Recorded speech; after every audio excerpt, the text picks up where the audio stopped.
नमस्कार पुणी थे आपण समस्त को टीचर्स कर्नर आउ गोटे नुआ वीडियो रे स्वागत। बंधुगण आज ये वीडियो रे आम जानिबा जे यूनिफाइड ऑटोमेशन सिस्टम रे किभली भाव में आम विद्यालय पई इंस्टीट्यूट एडमिन सेट करिबा। एथिपई सर्वप्रथमे ओसेपार वेबसाइट को ओपन करिबा। आपण माने देखि पारुथिबे यह होची ओसेपार वेबसाइट ओडिशा विद्यालय शिक्षा कार्यक्रम प्राधिकरण।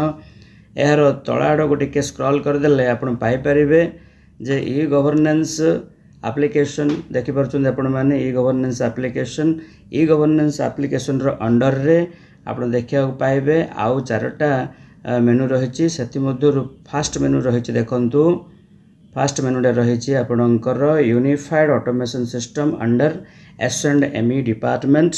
यार ऊपर क्लिक करंतु। क्लिक कला परे आपणको एभली गोटे लॉगिन पेज शो हबो। एठारे आपणकर विद्यालय रो यूजर आईडी दियंतु एवं पासवर्ड देकी एटा लॉगिन करंतु। लॉगिन कला मात्र के आपणकर विद्यालय रो यूनिफाइड ऑटोमेशन सिस्टम पेज टी ओपन हबो। एठारे आपण देखि पारुथिबे आपणक विद्यालय रो ना एठारे रहिछि एवं को ईयर मध्ये रहिछि। आपण ईयर टी को चेंज करिवे। तापर देखिबे तळो गले बहुत गुडाए मेनू रहिछि। आपण देखि पारुथिबे ए भली मेनू गुडा सब रहिछि।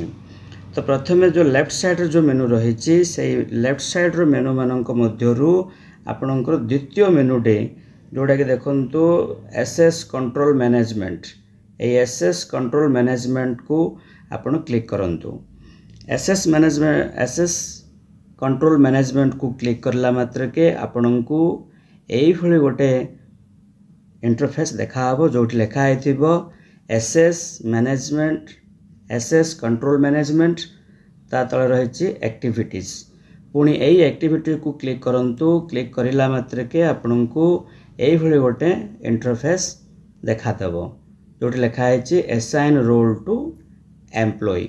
ए असाइन रोल टू एम्प्लॉय ऊपर क्लिक करदेले आपणकर विद्यालय रे जते सब एम्प्लॉय थिबे समस्तंकर ना एठारे शो करिवो।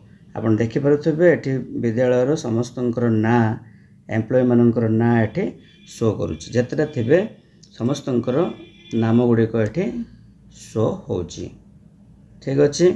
वर्तमान एई एम्प्लॉय मानक मध्यरु जाहाकू इंस्टीट्यूट एडमिन करबा को चाहउचंती बा जे सेई विद्यालय रो प्रधान शिक्षक अछंती किंबा इंचार्ज एचएम अछंती तांकू सेई एडमिन असाइन ड्यूटी देवा पड़िबो। इंस्टीट्यूट एडमिन करबा पड़िबो। तो मु फॉर एग्जांपल नउची जे प्रथमे जे अछंती एठी तांकू आमे कोन करिबा इंस्टीट्यूट एडमिन करिबा। तो एथि पई एठार जो एरो मार्क रहिछि से एरो मार्क ऊपर क्लिक करिबा। आ क्लिक करला मात्र के आपनकू एई भली गोटा पेज देखा दबो। आपण देखि परथबे एई पेज रे रहिछि आपनकर रोल्स। से वाइस प्रिंसिपल अछंती ना एचआर इंचार्ज अछंती ना लाइब्रेरी इंचार्ज ना अकाउंटेंट इंचार्ज ए सब रही जहाँ को जहाँ ड्यूटी देवा कथा एथुर आपण चूज कर दे परिबे।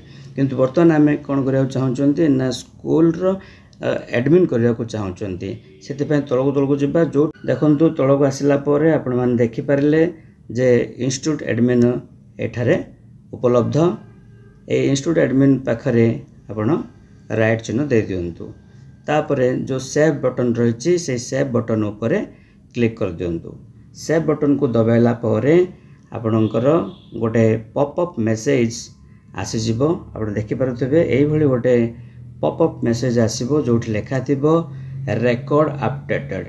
अर्थात आपण जो व्यक्ति जन को जो एम्प्लॉय जन को इंस्टीट्यूट एडमिन करिले जा सक्सेसफुल हेई सारिछि। एठी सेटा ग्रीन सिग्नल देखौछि रेकॉर्ड अपडेटेड। ठीक अछि। तो एई भली भाबरे आपण माने निज विद्यालय रो इंस्टीट्यूट एडमिन सेटअप करि परिबे। यदि वीडियो भल लागिछि ताहले निश्चित भाव में लाइक शेयर और सब्सक्राइब करिवे। Thank you for watching.